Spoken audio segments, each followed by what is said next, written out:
Peter de Neuve, la seconde venue. Apocalypse, le monde sera sauvé?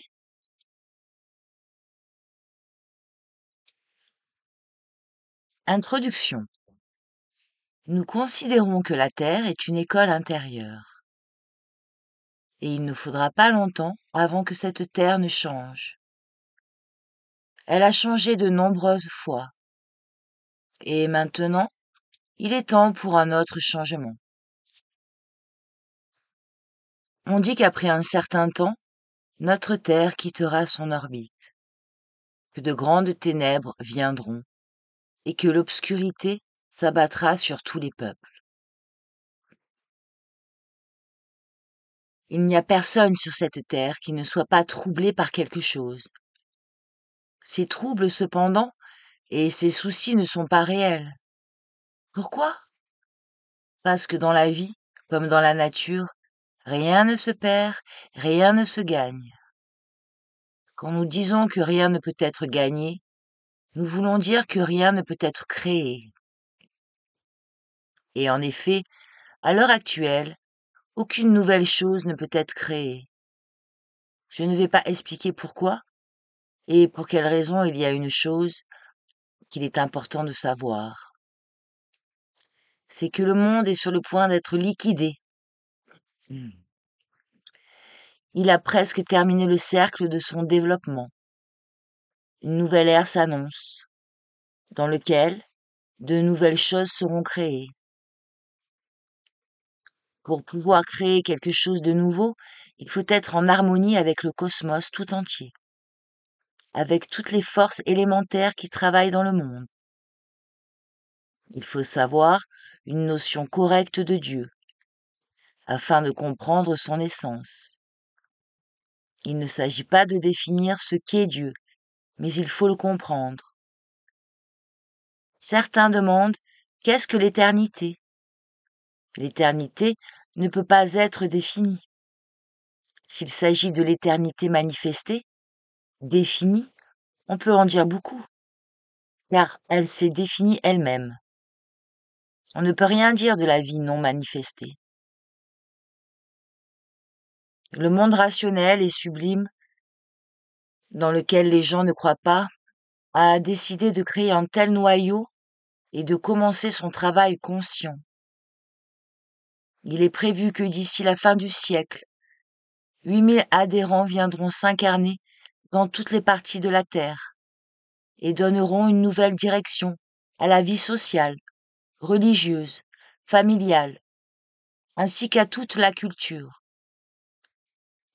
Tout ce qui existait jusqu'à présent changera et une nouvelle vie propre sera créée, telle qu'ils la comprennent et la connaissent. Ils ont pris en compte toutes les mesures pour cette réforme, avec laquelle ils vont surprendre le monde. La nouvelle culture exige des personnes totalement désintéressées, qui ne jugeront pas et ne s'auto-condamneront pas. La nouvelle culture ne s'occupe pas des infirmités des gens. Qu'est-ce que le pôle Nord? C'est la vérité qu'une personne peut supporter. Qu'est-ce que le pôle Sud? C'est le bien dans le monde, qui a tout ce qu'il faut pour régler la discorde entre le bien et le mal. Comment les régler?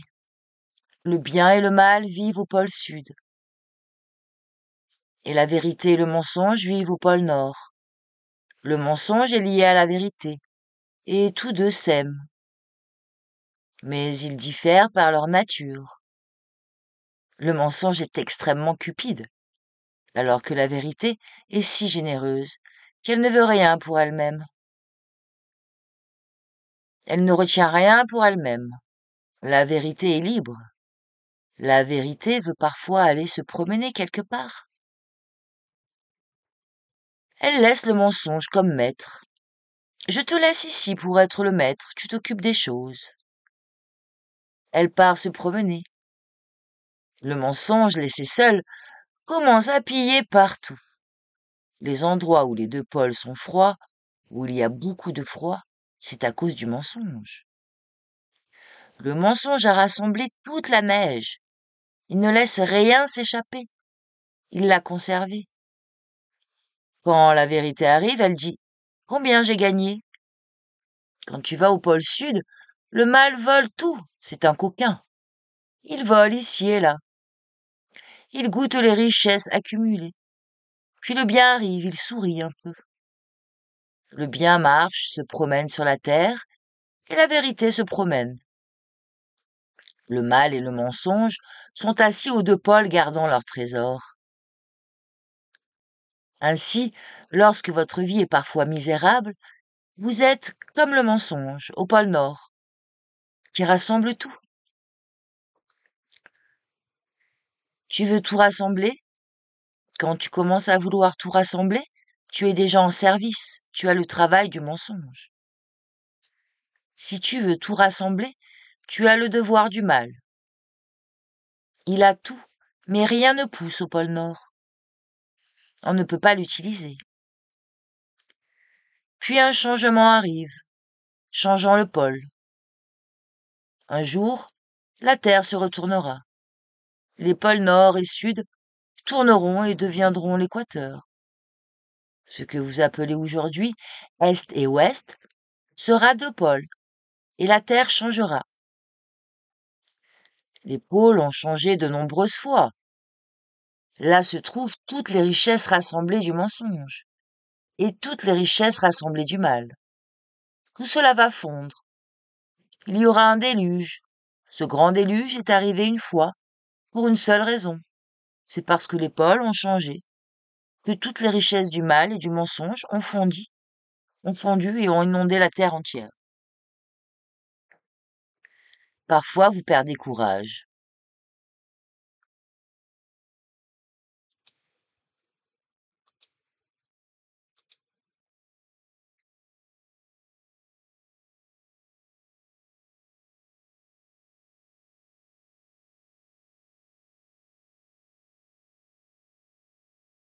Je regarde.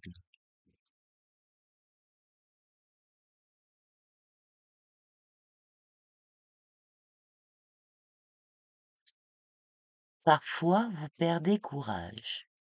Je regarde vos visages jaunâtres, verdâtres, pâles.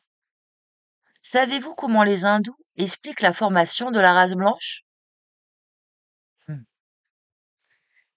Ils croient que la race blanche est apparue parce que Dieu a convoqué l'homme et lui a demandé: que fais-tu à ton frère?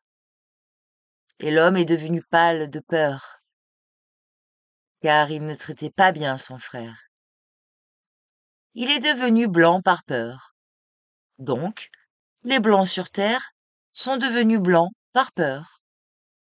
Ce n'est pas une blancheur naturelle. La race suivante doit être celle qui donne la lumière. La blancheur est quelque chose qui est absorbé à l'intérieur, et la lumière est quelque chose qui est donné à l'extérieur. Tous ces systèmes de l'humanité actuelle vont s'effondrer. Pas un seul système ne subsistera. Vous en serez témoins. Vous serez des détenteurs. Toutes les petites choses, toutes les grandes choses, les églises aussi, tout va s'effondrer. Tout cela a épuisé son but, et quelque chose de nouveau sera créé. Ce n'est pas important ce que les gens pensent, mais comment vous devez penser. Vous devez avoir une bonne philosophie de la vie. Si vous êtes un oiseau, vous passerez la rivière comme un oiseau. Si tu es un poisson, tu traverseras la rivière comme un poisson. Si tu es un homme, traverse le pont. Traverse la rivière comme tu le peux, mais traverse-la raisonnablement. Un jour notre terre sera embrasée et brûlera. Ensuite, les gens s'embraseront et ne brûleront pas. Les gens purifieront leur corps et vivront dans le feu. On peut aussi vivre dans le feu, mais dans le feu de la lumière. Étranges sont tous ces gens qui pensent qu'on ne peut vivre que dans ce feu. On peut vivre dans la lumière, marcher en elle, vivre dans la flamme de la bruyère, sans se brûler. Partout il y a de la vie. J'ai étudié ces choses, et je n'ai jamais trouvé une seule exception dans les lois de la nature. Nous vivons maintenant à une époque où Dieu agit dans le monde. Il opère une grande transformation de la nature entière, de l'ordre entier des choses. Dans les Écritures, il est dit que le soleil s'obscurcira, que les étoiles disparaîtront, que la lune se teintera. Cela montre que toutes ces croyances religieuses, injustes, que les gens ont eues pendant des milliers d'années, vont disparaître. Toutes ces lois et règles que les gens avaient disparaîtront. Quelque chose de nouveau, quelque chose de bon doit être introduit dans le monde, dans l'ordre futur, dans celui qui vient, maintenant. La mort n'aura pas sa place. Il n'y aura pas de gens affamés. S'il y a de la faim, leur faim sera rassasiée pour eux. Il n'y aura pas non plus de personnes assoiffées. La soif sera aussi un amusement. Il n'y aura pas non plus de malades. Tous les gens seront en bonne santé. Et ils ne se multiplieront pas excessivement. Comme ils le savent, dans la vie future, dans chaque foyer, il n'y aura qu'un seul enfant, garçon ou fille. Il n'y aura pas de domestique. Tout le monde sera en compétition pour faire un travail en premier. Et le travail ne sera pas payé, comme c'est le cas maintenant. Il n'y aura pas de salaire. Les serviteurs auront une place honorable. Dans l'ordre futur, les maîtres tiendront tête à leurs serviteurs. Les serviteurs distribueront les biens. Ils apporteront les biens aux gens. Tu penses qu'un ange agit doucement et que tu peux facilement supporter sa présence. Si un ange arrive avec sa lumière, tu tomberas à plat sur le sol. L'énergie qu'il dégage est si forte que tu te sentiras faible dans tes pieds, et tu diras, rien n'est resté en moi. Et il devra vous récupérer une fois de plus. Certains d'entre vous veulent se lier d'amitié avec des anges. Ils vous feront sentir faible dans vos pieds. Vous devriez commencer par les hommes ingénieux. Ils sont les plus rigoureux. Leur justice est rigoureuse. Parfois, quelque chose de rigoureux parle en vous. C'est le génie. Ensuite viendra le saint. Après cela, l'ange. Et enfin, quand Dieu viendra, cet état d'amour, la loi sera différente. Quand Dieu vient, la chenille devient un papillon. Quand Dieu vient, le criminel devient un saint. Jusqu'à ce que Dieu vienne, chacun restera dans son propre ordre. Le loup restera un loup. On dit que le loup va brouter avec les moutons. Mais cela arrivera quand Dieu viendra et les enseignera, et vivra parmi eux. Et le saint, les anges et les initiés gouverneront, jusqu'à ce que le quatrième, Dieu, vienne régner sur le monde.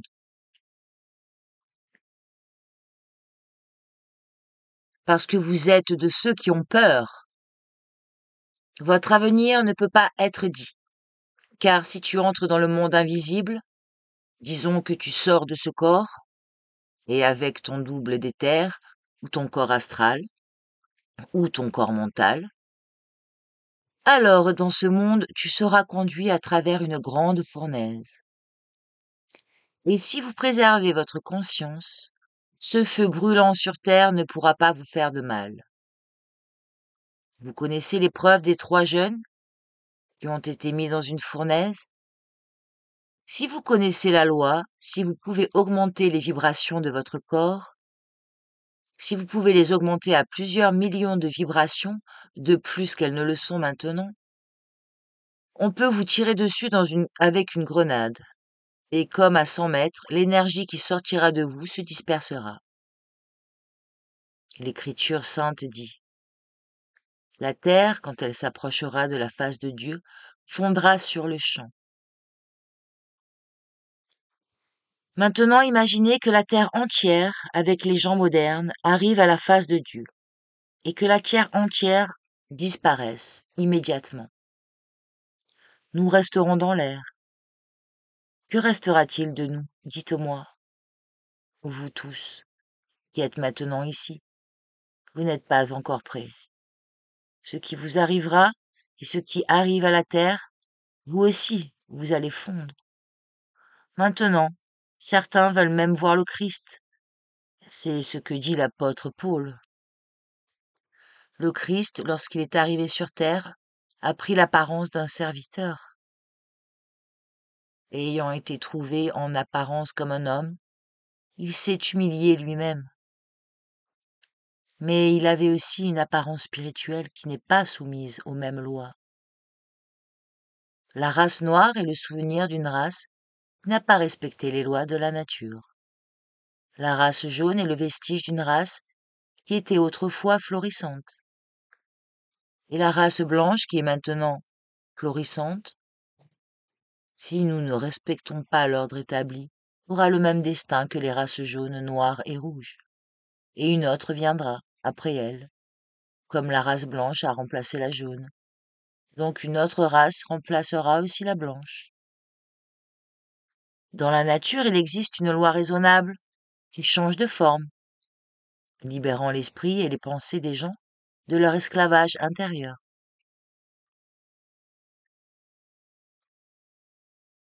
Imaginez maintenant cet antagonisme existant entre les riches et les pauvres. Imaginez l'antagonisme qui existe entre les hommes et les femmes, l'antagonisme qui existe maintenant entre les maîtres et les esclaves, les gouvernants et les gouvernés. Comment allons-nous faire face à cette discorde? La religion est une science pour l'éducation du cœur humain. La science est une science pour l'éducation de l'esprit humain. Et maintenant, quand nous parlons de la 6e race, je veux dire une nouvelle école qui va éduquer, former les âmes humaines, manifester l'âme humaine. Les gens commencent tout juste à apprendre comment manifester leur âme. Certains disent, ne suis-je pas libre? Lorsque l'école de l'âme humaine sera ouverte, alors la liberté viendra dans ce monde. La liberté n'appartient qu'à l'âme humaine. Seule l'âme humaine est capable d'apprécier la liberté que Dieu nous a donnée. Avec les conceptions actuelles, le cœur ne peut pas apprécier ce qu'est la liberté. L'esprit peut avoir un certain concept de la liberté, mais il ne peut pas non plus l'apprécier pleinement. Seule l'âme peut venir apprécier la liberté et l'appliquer à elle-même et aux autres. Pour l'instant, tout le monde n'apprécie la liberté que dans une certaine mesure. Par liberté, nous entendons l'harmonie éternelle dans laquelle le monde existe. Dieu n'a aucun désir d'abuser d'un être quelconque. Il observe avec la même attention tous les êtres, grands et petits. Il sait que même, à partir des plus petites créatures issues de lui, après des millions d'années, de grands êtres intelligents évolueront. Le grand arbre n'a-t-il pas poussé à partir d'une minuscule graine? Regardez comme le pépin de la pomme est petit. Après de nombreuses années, la pomme devient des millions de fois plus grosse que sa graine.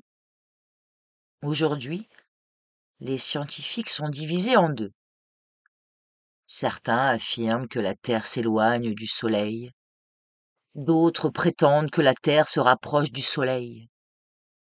Un temps viendra où toutes les planètes sous le Soleil se rassembleront en un seul endroit.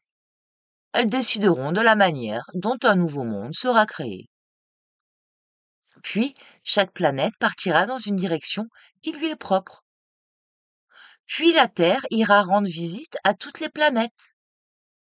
Les habitants de la Terre de l'époque seront habitués à supporter les températures élevées de cette planète, et surtout du Soleil. Un jour, le système solaire entier passera par le feu et sera purifié. Il ne restera alors rien des péchés des hommes. Les péchés des hommes d'aujourd'hui résultent de la composition particulière de la matière dans laquelle ils vivent. Cette matière est instable et un type particulier de décomposition s'y produit. Dans le futur, cette matière se cristallisera et le monde sera transformé d'une manière particulière. Le péché sera alors impossible, car il n'y aura plus de matière qui le crée. La matière sera stable. Alors, la vraie vie viendra. Vous aurez alors des amis qui vous aimeront et que vous aimerez. Alors vous verrez ce que signifie la beauté céleste. Vous verrez alors des mondes magnifiques devant vous, avec de belles sources de montagnes, de belles plantes. Puis vous verrez ces sources qui forment les océans. C'est le monde divin. Puis vous verrez qu'il existe une nouvelle terre, que les gens ne connaissent pas, mais où ils ont d'abord vécu. On l'appelle une terre habitable, mais ce n'est pas celle que vous connaissez. Sur cette terre, il y a 12 fontaines, qui sont les sources des autres fontaines de vie. Ensuite, tu verras les fontaines de cristal de l'immortalité, les sources de la vie. Là, vous verrez que l'eau elle-même a créé la vie matérielle. Là, vous verrez comment le monde a été créé. Cela se produira dans le futur. Tout cela ne vous sera révélé que si vous avez l'amour de Dieu. Il ne s'agit pas d'une question de bonne vie, non. Seul l'amour peut sauver les gens. Sans amour, il n'y a pas de salut pour le monde. Le bien ne peut pas sauver l'âme. Le bien est le résultat de l'amour. L'amour doit entrer dans le monde et commencer à travailler dans tous les cœurs, dans tous les esprits, dans toutes les âmes et dans tous les esprits. L'amour doit commencer à agir partout. L'écriture fait précisément référence à ce moment. Je m'incarnerai en eux, je mettrai ma loi dans leur esprit, je l'écrirai dans leur cœur, et ils seront mon peuple. Je considère comme religieux les gens qui aident l'humanité. S'ils n'aident pas l'humanité dans son élévation, ce ne sont pas des personnes religieuses. Si un homme ne vit que pour lui-même, ce n'est pas une religion. L'humanité ne s'intéresse qu'à ce qui peut l'élever. L'élévation de l'humanité est aussi notre élévation personnelle. Tous les hommes religieux et laïcs, tous les peuples doivent avoir une idée commune. L'élévation de l'homme, de la végétation, des animaux et de la terre entière. Un jour, la terre devra se tourner vers Dieu, et les plantes devront se tourner vers Dieu. Vous pouvez dire que les plantes sont douces, et l'absinthe alors? Un jour, lorsqu'elle deviendra un homme, l'absinthe conservera le caractère qu'elle avait en tant qu'absinthe. Le poivre, lorsqu'il deviendra un homme, conservera son caractère qu'il avait lorsqu'il était encore poivre. Il sera chaud, il coupera. Comment seront les haricots lorsqu'ils deviendront humains? Juste ce qu'ils sont maintenant. Pour que les haricots soient bons à quelque chose, il faut les faire bouillir pendant 3/4 d'heure.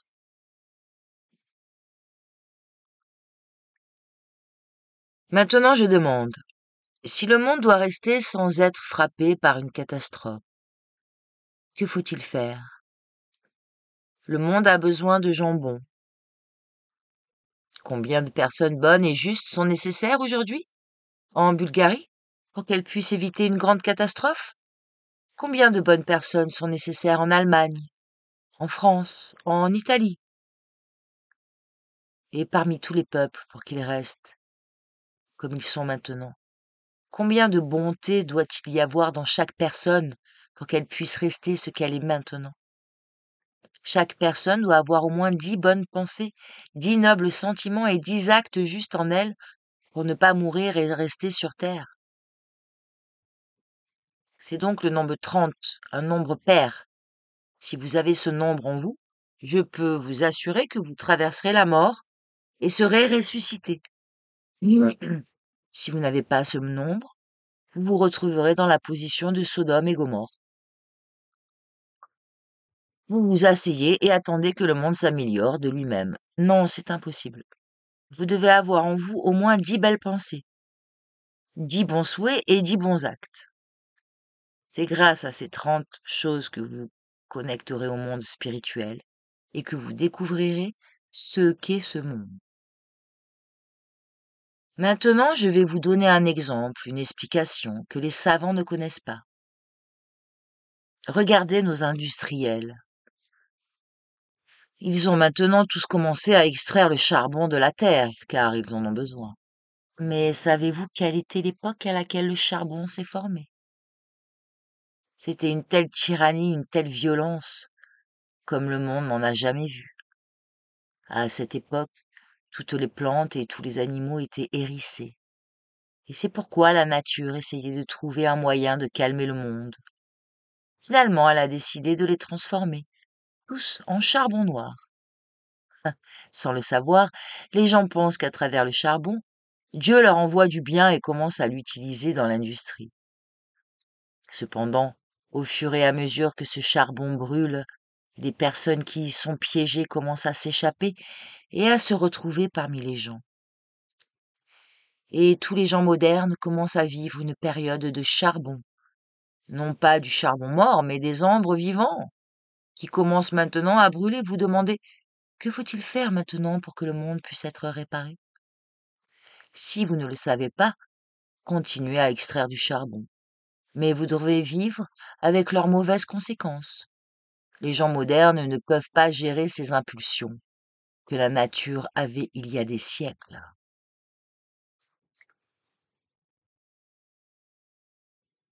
Nous devons nous connecter à notre ancienne patrie. Heureux ceux qui ont reçu leur première lettre de leur ancienne patrie, d'où ils venaient. Parce que les gens ne sont pas encore connectés à cette patrie. Ils sont jetés quelque part dans l'esclavage. Quand serez-vous libérés? Lorsque vous parviendrez à vous connecter à cette patrie. Pendant des milliers d'années, des messagers du monde invisible nous ont rendu visite. Hmm. Essayons de vous donner un message de cette patrie. Mais vous dites, nous ne voulons pas qu'on nous mente. Nous sommes venus ici et nous resterons ici. La Terre, cependant, est un grand navire sur lequel vous naviguez tous. Peut-être qu'après 100 000 ans, ce navire s'arrêtera dans un port et que vous devrez tous le quitter. Maintenant, je ne dis pas que vous devez croire, mais ce sont des données scientifiques que l'on ne peut ni nier ni revendiquer. Il y a certaines choses que l'on ne peut ni nier ni revendiquer. Par exemple, on ne peut ni prétendre ni nier l'autre vie. On ne peut pas le prouver dans les conditions de vie actuelles. Certains disent qu'en naissant, ils mourront. Êtes-vous déjà mort afin de savoir ce qu'est la mort? Tant que vous n'êtes pas mort, vous ne pouvez pas parler de la mort. Quand vous mourrez, alors vous pourrez parler. Maintenant, tu vis donc tu ne peux pas parler de la mort. Mais tous ces savants disent, ces savants sont-ils déjà morts? Aucun d'entre eux n'est jamais mort. Et pourtant, ils prêchent tous que nous allons mourir. Qui parmi vous est déjà mort? Quelqu'un dit que son père est mort. Comment sait-il que son père est mort? Et s'il s'était caché quelque part? Quand la chenille cesse d'être une chenille, est-elle morte? Toutes les chenilles disent qu'elle est morte. Elles ont pitié d'elle et elles s'envolent de fleur en fleur comme un papillon. Elle a revêtu son magnifique vêtement, coloré, et signe son champ de vie. Sa condition actuelle est bien meilleure que celle d'avant.